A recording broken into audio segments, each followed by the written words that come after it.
We've all heard the phrase, love thy neighbor, but let's be honest, sometimes your neighbors make you want to pack your bags and move to a deserted island. When you close your front door, you expect your home to be your sanctuary. But what happens when the person living just a few feet away turns your life into a living hell? Today, we are diving deep into a compilation of 3 mind-blowing tales of neighbor drama that escalated far past passive-aggressive sticky notes. From boundary disputes that turned psychological to outright suburban warfare, these stories prove that the people next door can become your worst nightmare. And, as a special twist, you'll see how some of these domestic feuds spilled over into a brutal game of workplace revenge, where professional lives were completely dismantled just to settle a neighborhood grudge. Grab some popcorn and lock your doors. You won't want to miss a single second of this. To understand how my life turned into a suburban thriller, you have to understand Arthur. Arthur was 72 years old, retired from a career in middle management, and possessed the unique, agonizing superpower of having absolutely nothing better to do with his time than monitor our neighborhood. When my husband, David, and I bought our first house, a charming, slightly dated colonial with a massive, overgrown backyard, we thought we had struck gold. We knew the yard needed work, but we were excited to build a garden, put up a nice fence for a future dog, and finally enjoy some privacy after years of cramped apartment living. On our very first day of moving in, as we were carrying a heavy sofa through the front door, Arthur appeared at the edge of our driveway. He didn't offer to help. Instead, he cleared his throat, pointed a wrinkled finger at our moving truck, and said, "Your driver's front tire is approximately 6 inches over my property line. I'd appreciate it if you had him move it. The asphalt on my side is pristine, and I don't need it cracking." David and I laughed it off at the time, assuming he was just a quirky, particular old guy. We apologized, had the driver adjust, and went about our day. That was our first mistake. Giving Arthur an inch only made him realize he could demand a mile. Within 3 months, Arthur had turned our lives into a living nightmare. If our grass grew a fraction of an inch past the neighborhood standard, we'd find a printed copy of the HOA bylaws shoved into our mailbox with the relevant sections highlighted in neon yellow. If we had friends over for a weekend barbecue, Arthur would sit on his back porch with a literal stopwatch, waiting until exactly 10:01 p.m. to call the local non-emergency police line for a noise complaint. But the real warfare began when we decided to finally put up our fence. We hired a professional surveying team to mark the exact property lines. We wanted to be completely above board, specifically because we knew Arthur would be watching. The surveyors drove neon pink stakes into the ground, showing that our actual property extended about 2 feet further into what Arthur had been treating as his own extended side yard. For years, he had been planting hydrangeas and storing his firewood on our land. When Arthur saw the stakes, he lost his mind. He came rushing out of his house, face a dangerous shade of crimson, screaming at the surveyors. "This is a scam. These instruments are faulty. I've maintained this land for 20 years, it's mine." The surveyors calmly explained the GPS data didn't lie. David tried to de-escalate, offering to let Arthur keep his firewood there until the winter was over. Arthur spat on the ground, looked David dead in the eye, and said, "You'll regret trying to take what's mine." The next morning, the pink stakes were gone. Missing. Vaporized. We replaced them. The following night, they were pulled out again and thrown into our gutters. David, losing his patience, decided to go ahead with the fence installation anyway, using the surveyor's official digital map. The fence company arrived on a Tuesday morning. By Tuesday afternoon, a gorgeous, 6-foot cedar privacy fence was standing. For the first time in months, we felt a sense of peace. We couldn't see Arthur's judgmental glare. We couldn't see his creepy habit of standing at his window with binoculars. But the peace lasted less than 48 hours. On Thursday morning, I walked out to my car to go to work and noticed a horrific, pungent smell.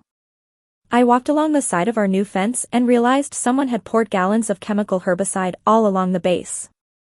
The grass was completely black and withered. Worse yet, whoever did it had splashed the chemicals high up onto the beautiful, raw cedar wood, leaving hideous, permanent dark stains. I was furious. We didn't have a security camera pointed at that side of the yard yet, but we knew logically it was Arthur. When David confronted him, Arthur just smiled a smug, sickening smile and said, "Must be a chemical spill from the county road workers. Or maybe you just don't know how to take care of your property." That was the turning point. It wasn't just neighborly bickering anymore, it was property damage and psychological harassment. But the universe has a funny way of delivering karma, and Arthur's downfall didn't come from a courtroom or a police report. It came from his own arrogance, combined with a piece of information I uniquely possessed. See, I work as a senior compliance officer for a major regional environmental engineering firm. Our job is to audit corporate and municipal properties to ensure they aren't violating environmental protection laws. It's tedious work, but it pays well and requires an absurdly deep knowledge of local environmental codes. One evening, while poring over our city's public zoning and environmental maps for a work project, I decided to look up our own street out of pure curiosity. What I found made my jaw drop. Arthur's property sat directly adjacent to a protected municipal watershed. A small, federally protected creek ran right through the back corner of his lot. Because of this, his property was subject to incredibly strict environmental regulations. Under city and state law, no heavy chemicals, unapproved pesticides, or non-native invasive plant species were allowed within 100 feet of that water buffer zone. The very next morning, I took a closer look at Arthur's side of the fence. To my absolute astonishment, I noticed that Arthur had recently planted a massive hedge of English ivy and Chinese wisteria right along the border to block the view of our new fence. He wanted his own privacy barrier.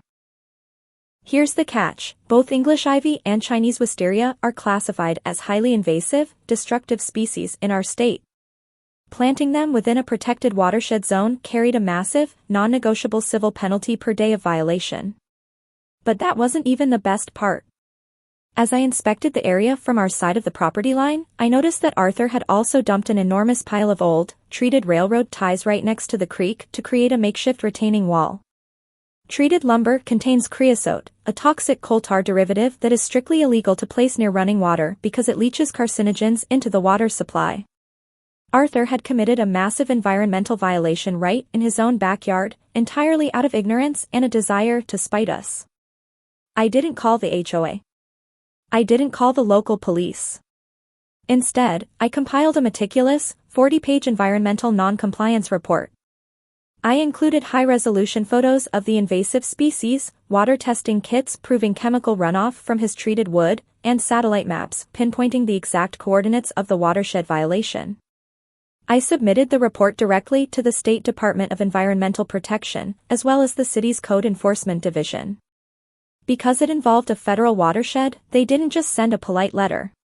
2 weeks later, 3 official government vehicles pulled up to Arthur's house.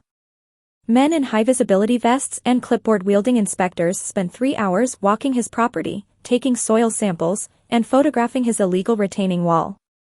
Arthur was out there in his bathrobe, waving his arms, screaming at them just like he had screamed at our surveyors. But these weren't 20-something fence installers, these were state officials backed by federal law. The fallout was catastrophic for Arthur. He was slapped with an immediate notice of violation and order to remediate. Because he had willfully planted invasive species and introduced toxic creosote into a protected water zone, he was fined $1,500 per day until the entire area was professionally restored. He had to hire a certified environmental hazmat team to excavate the entire back corner of his yard, remove the toxic railroad ties, dig up all the invasive soil, and replant native vegetation. The total cost of the remediation, combined with the state fines, ended up costing Arthur upwards of $32,000. He had to take out a second mortgage on his house just to pay for it. To add insult to injury, the city mandated that he install a transparent, chain-link erosion barrier along our property line during the 6-month remediation process so inspectors could easily view the progress. His precious privacy was completely gone, replaced by a muddy, excavated trench and a clear view of our beautiful, untainted cedar fence. Arthur never looked at us again.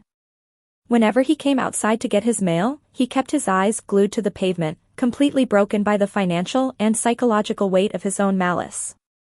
He learned the hard way that when you try to ruin your neighbor's life over a few inches of dirt, you might just end up losing the very ground you stand on.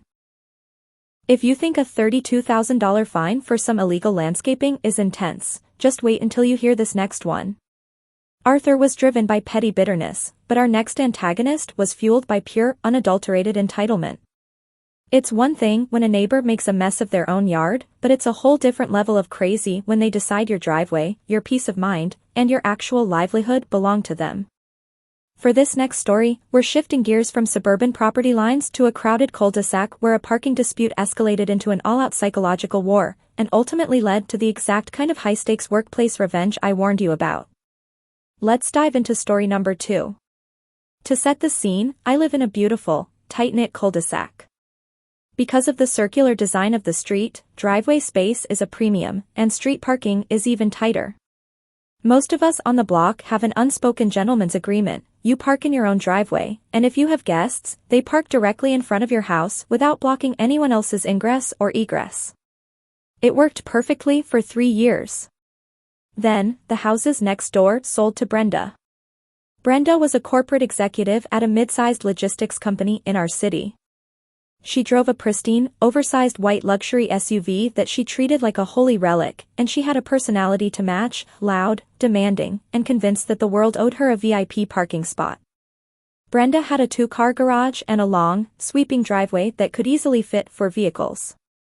Yet, for reasons passing understanding, she refused to park her precious SUV in her own driveway. She claimed the sap from her oak trees ruined the clear coat on her paint, and her garage was entirely filled with expensive, climate-controlled storage. So, Brenda's solution was to park her massive vehicle on the street. Specifically, she loved parking it directly at the edge of my driveway. Now, I drive a standard compact sedan. Because of the angle of the cul-de-sac, when Brenda parked her giant SUV right up against the lip of my driveway, she created a massive, blind spot. Pulling out of my garage became a daily game of Russian roulette.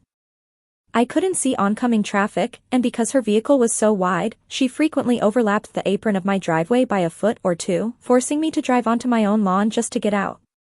The first time it happened, I walked over, knocked on her door, and politely asked if she could pull forward just a few feet. Brenda looked at me through the half-open door, sighed as if I was interrupting a vital board meeting, and said, "It's a public street. I pay taxes. I can park wherever the city allows." Then she shut the door in my face. I tried to let it go, but it became a daily routine. Every evening, she would park closer and closer. One Friday, she blocked me in completely. I was supposed to leave for a crucial dinner meeting with a major prospective client for my own graphic design agency.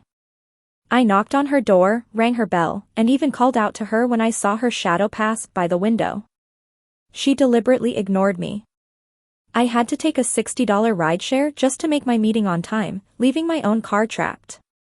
When I confronted her the next morning, she smirked. "If your little car can't handle tight spaces, maybe you shouldn't be driving. Cry me a river."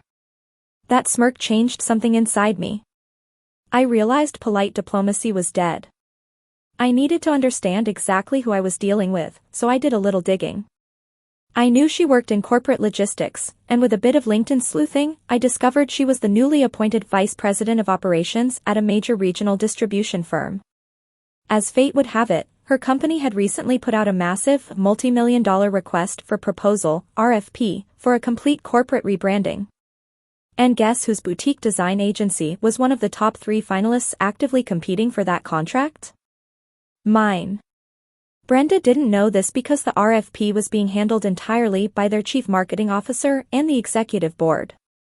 She was in operations, she hadn't looked at the names of the bidding agencies yet. But she was scheduled to be on the final review panel the following month. I knew that if I complained to her company or tried to use this as leverage directly, she would use her executive power to disqualify my agency out of spite. I had to play this incredibly smart. I needed her to ruin her own reputation without ever realizing I was the puppet master pulling the strings. First, I went to work on the home front. I bought a high-definition, commercial-grade security camera and mounted it to my garage, pointing directly at the driveway apron. I also reached out to a friend who worked in city code enforcement. He informed me that while street parking is public, our city has a strict ordinance stating that no vehicle may park within 3 feet of a driveway radius, nor can any vehicle remain parked in the exact same spot on a public street for more than 72 consecutive hours without moving. Brenda, confident in her untouchable corporate status, regularly left her SUV parked in front of my house for 4 or 5 days straight when she traveled for business. The next time she flew out for a regional conference, I waited until the 73-hour mark. I called the city's parking enforcement division, armed with time-stamped video footage from my security camera, proving the vehicle hadn't budged. Because it was blocking a residential driveway radius, the city sent a heavy-duty flatbed tow truck. I watched from my window with a cup of coffee as her pristine, luxury SUV was hoisted into the air and hauled away to the city's impound lot, a lot notorious for its gravel floors and dusty environment. When Brenda returned Sunday night, she knocked on my door, furious, demanding to know where her car was. I innocently told her I had seen a tow truck, suggesting maybe it was repossessed or stolen. She had to pay an exorbitant fee and spend half her Monday morning in a dingy government building to get her car back. When she returned, she was tracking dirt everywhere and her SUV was covered in a thick layer of industrial dust. She was livid. She drove her car right back to the exact same spot, slammed her door, and flipped off my security camera. She thought she was showing defiance. In reality, she was walking right into my trap. Over the next 3 weeks, I systematically documented every single violation. Every time she blocked my driveway, even by an inch, I took high-res photos with a digital measuring tape in frame. I called parking enforcement repeatedly. She received 4 separate tickets in less than a month. She refused to pay them, letting them accumulate, assuming her lawyers could just wave them away. Then came the day of the big corporate presentation. My agency was called into her company's headquarters to pitch our rebranding strategy to the executive board. I walked into the glass-walled boardroom in my best tailored suit. Sitting at the long mahogany table were the CEO, the CMO, and there, looking smug in a designer blazer, was Brenda.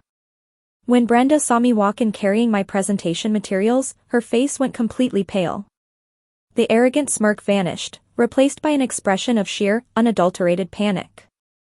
She realized in a flash that the neighbor she had been torturing and insulting was the head of the creative agency her company desperately needed. I didn't acknowledge the drama. I gave the performance of my life. I presented a flawless, brilliant rebranding strategy that had the CEO and CMO nodding in absolute awe. When the presentation ended, the CEO turned to the board and said, "This is spectacular. I think we've found our agency. Before we vote, does anyone have any reservations?" Everyone murmured their approval, except Brenda. Desperate to save face and protect her ego, she cleared her throat. "Actually, Donald, I have some concerns about this agency's professionalism and character. I happen to know the owner personally, and I don't believe they possess the temperament or the stability to manage a contract of this magnitude." The room went dead silent. The CMO frowned. "Brenda, their portfolio is flawless. What exactly are you referring to?" This was the exact moment I had been waiting for. I didn't get angry. I didn't yell. I simply smiled, reached into my briefcase, and pulled out a beautifully bound, professional folder.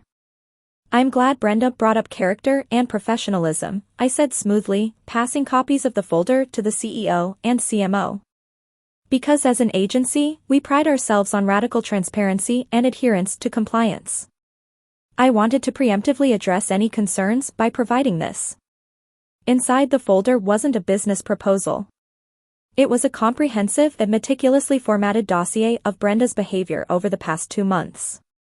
It included high-definition stills from my security camera showing her blocking a resident's driveway, copies of the official city citations, the impound report, and most damningly, a video link showing her looking directly at my camera and flipping it off while illegally parking her company-registered vehicle. I looked at the CEO. "As you can see, Brenda has been using her company-leased executive SUV to repeatedly violate city ordinances, block my personal access to my home, and engage in a campaign of harassment against a local business owner. I was concerned this reflected poorly on your corporate culture, and I wanted to ensure the board was aware of how their executives represent the brand in the community." The CEO's face turned an ominous shade of dark purple. He looked at the photos of the company logo on the SUV's side mirror, clearly visible next to my blocked driveway. He looked at the citation numbers. Then he looked at Brenda. Brenda, the CEO said, his voice dropping to a terrifyingly quiet whisper. Is this true? Brenda opened her mouth, stammering, trying to conjure up a lie, but the photographic evidence was absolute. Donald, it's just a neighbor dispute, he's blowing it out of. You used a company asset to harass a vendor, the CEO interrupted, slamming his hand on the table. You brought this petty, embarrassing circus into my boardroom?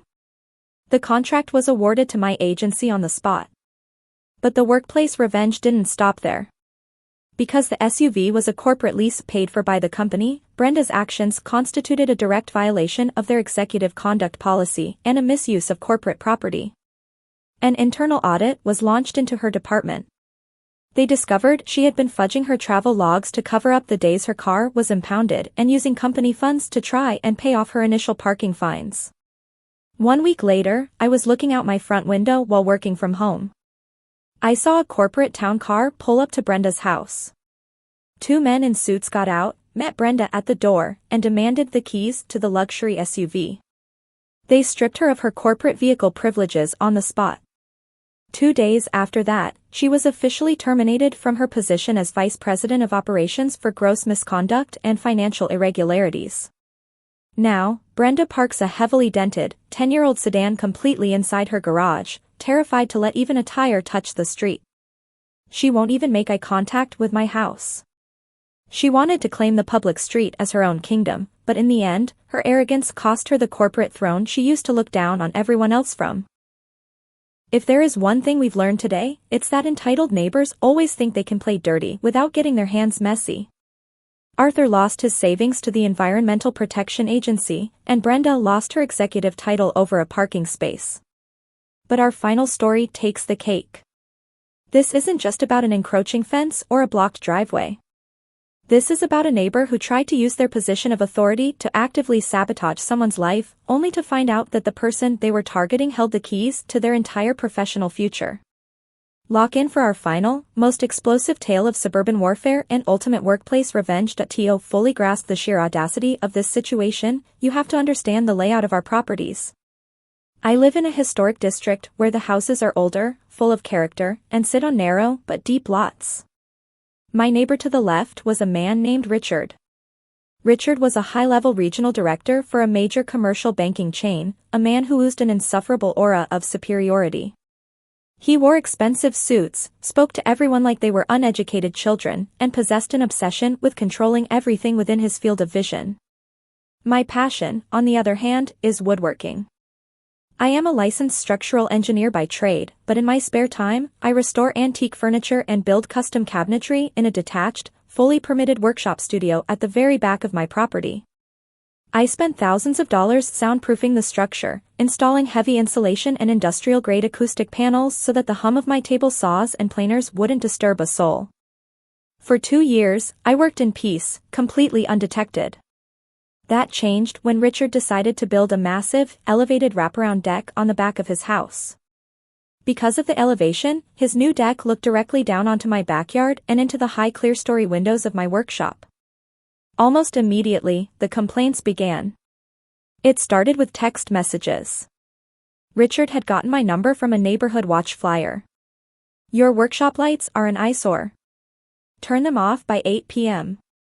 I politely explained that I used blackout blinds, but promised to ensure no light leaked out.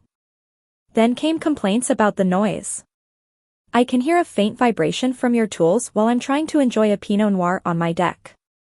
Cease operations immediately. I checked the decibel levels at our property line with a professional meter.